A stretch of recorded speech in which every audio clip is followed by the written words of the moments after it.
500 eura, 500 eura, 500 eura, 500 eura, 500 eura, 500 eura, 500 eura. Dobro, skotate koliko sad ovdje ima lovi. Eto, mi dosta ću vam čuti komentare. Koliko smo mi i danas dobili. Nemamo ništa.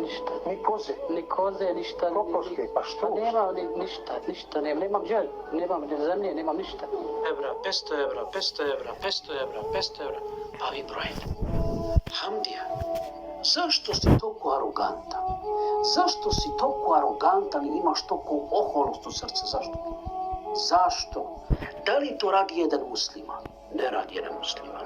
Da li to radi jedan vernik? Ne radi jedan vernik. Ja sebe pitam, kad tebe vidim ovako, zašto si zaboravio kako si nekad živeo? Zašto? Zašto si toliko brzo to zaboravio? Zašto?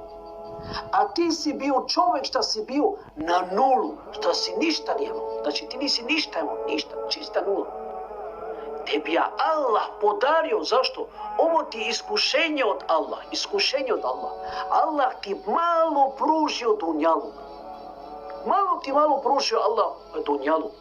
Ti, brate, video pare i ostalo dunjalu, ti oholost, I ti plus si zabravio svoj stari život. I šta hoćeš ovdje nekome da radiš inat, ovako, onako? Brate moj, molim Allaha da ti oprosti i da te Allah uputi na pravi put.